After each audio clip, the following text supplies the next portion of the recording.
everyone. We're back. It's Community Conversations. I'm Miss Community Clovia, and joining me on the show is Richmond Mayor L. Douglas Wilder. Good morning. Good to be with you always, and let's talk about voting. All right. Voter education, empowerment, restoration of rights, and I want to thank all of our listeners who have gotten registered to vote with me. And, as I was sharing with you, the Jackson Ward area showed up and showed out.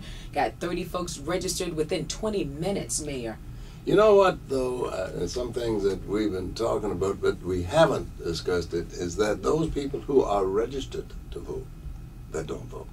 Mm-hmm. Those people who, they think that they're beyond the pale of criticism because they're saying, well, I'm a registered voter. Okay, do you vote? And now, there are some people who also take this view that, I know you got to vote because the vote is sacred. It's sacred. Well, wait a minute. You got to vote because you want to be a part of the decision-making process. Mm-hmm. And that's what makes it sacred to me. I want to be a part of the polity. P-O-L-I-T-Y was a name that was given to those people who participate in the decision-making process. And I remember at Virginia Union, we were instructed in that regard. You want to be a part of the polity. Rather than to have someone tell you what your taxes are going to be, why don't you decide? Mm-hmm. The people that you have there to make that decision. What side of the street you should walk on, what size of the room should be for fire regulations, who is going to be making the decisions as to your schools, where they are, who's going to make a decision as to how much money is being spent. Now, if you don't vote, you have no voice. And if you want to be a voiceless person, that's one thing. So when people lose their rights to vote because of some violation of the law, should it be so onerous a burden for them to bear forever before they can get that right back? Virginia's behind the scenes on that one. We're behind the world. We wait too long. Some states it's automatic. As soon as you pull your time, your right to vote is restored. Some, it's a shorter period of time. Virginia, as I say, is behind the time.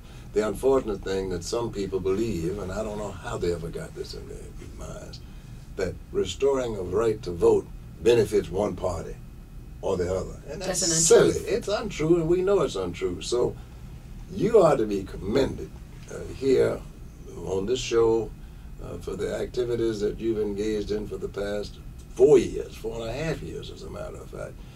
You don't get paid to do it. Nope. You don't get extra money to do it. You do your job, you're community involved, but this is something that's burning within you from a civic side, from a point of doing all that you can do to benefit and to help others. And that's why it's so important for your listeners to know some of the simple rules relative to what they can do to help others. Why don't you tell them? Well, with the restoration of rights, we can start with that process. Governor Tim Kaine has sent down a directive. All short forms, non-violent offenders, you have until August 1 to get those applications filled out. Now, if you're talking about you don't have access to a computer, how can I get the paperwork? How can I start this process? Well, as part of the Radio 1 rolling rallies, I'm going to hit the streets next Tuesday, July 8th, making 2 stops in the city of Richmond at Creighton Court and 9 Mile, and then we're going to go to Essex Village and Hillside Court. And if you need more information, you can always give me a call at 873-8603. And as far as the voter registration process, if you've changed your name, you've changed your address, and you're not sure of your eligibility, you can do 2 things. You can log into the State Board of Elections website at www.sb.virginia.gov, or again, join us at one of our Radio 1 stops, and we're going to be talking about them next week. So it's your voice, it's your right. You can change the course of your community, you can change the course of your family, where you live, education, your business at the stroke of a vote. Everything is up for grabs this November. You got city council races, school board races, mayoral races, and guess what?